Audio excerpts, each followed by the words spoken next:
one thing that you find in Bitcoin that you can't find in fiat, and that says a lot, at least to me, is, you can hold your Bitcoin, but if you lose your Bitcoin, or even you can take it with you to the grave, literally. And in doing so, you are benefiting everyone who holds Bitcoin. The ultimate charity case, because you're cutting down on the supply.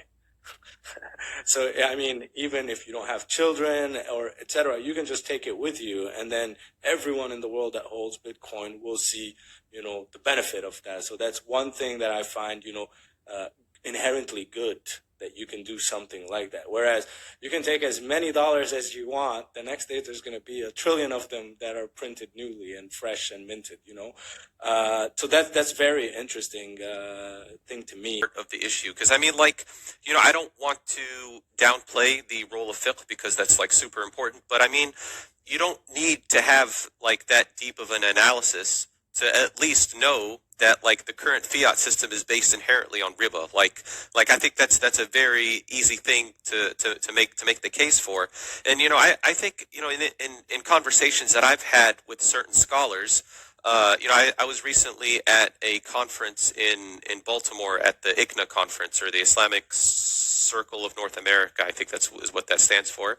And I've actually talked with a few scholars at that conference. I had a friend that like knew all of these different scholars, and he like dragged me. He's like, "Hey, this guy wants to talk to you about Bitcoin." So like he dragged me like in front of a bunch of scholars. Some scholars were like very receptive. They were like, "Oh, like they had no idea that like fiat was completely entrenched in riba." But I found that like most of, and I hate to say this, but I feel like most of the response that I got was just like they didn't really care that like the current fiat system is completely entrenched in riba. Like, and that makes me like really sad, because like when you actually read the Quran and you read the hadith about riba, like it is a very serious, grave sin. Like in the Quran, Allah declares war on the person that engages in riba. Like no other sin has this. Like this is obviously something that's really, really heinous. And like when I'm trying to explain that to other Muslims, and just regular Muslims, or they don't have to be scholars, they don't really they're not compelled to actually act on that. They're just like, oh, okay, that's interesting. I didn't know that. But like, I don't want their reaction to be that. I want them to like be panicked a little bit. I want them to be like, oh my God, I didn't know that. What can we do about this?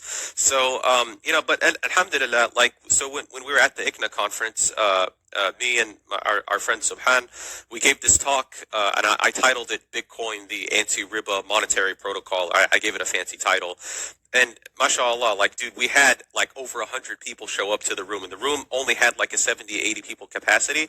The room was jam-packed. Like, there were people that were like lining up outside to come in because I guess they really wanted to hear this talk. So, I gave the talk, and then like after I gave the talk, there was a line of people that were coming up to me that wanted to ask questions.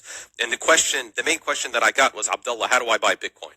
Like I guess maybe I delivered the message in a very clear way, but sorry, that completely derailed to the original question you were asking about fiqh. But I just wanted to mention that like it doesn't take much to understand. At the very least, just understand that the current fiat system is completely entrenched in riba, and that like yes, you can use fiqh to I guess see if Bitcoin is halal or haram, in a technical way.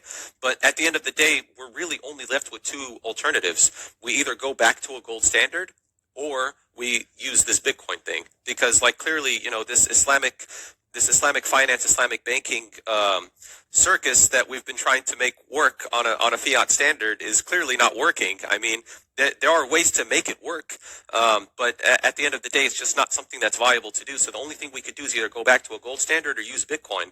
And I think that just kind of lays it out very plainly that, like, in order for gold to work, you have the only way to really get gold to work is the Khalifa has to come back, and he has to like institute gold for all of these Muslim countries to use it. That's going to be the only way. And to be honest, that just seems very unrealistic if you ask me.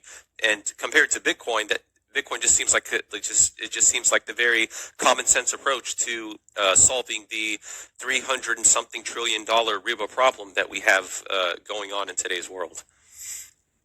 And so like when I speak to Muslims, they say, yeah, that the system is definitely entrenched in riba, and there's not much we can do about it. Let's just sit back and maybe wait for the prophesized, Mahdi to return to, set everything right. And, I'm listening to this and I'm like, this is not the Islam that I know. We're not supposed to just, oh, there's a problem and we'll just, sit back and wait for the problem to get solved by someone. What are we doing to be proactive about, taking down the system?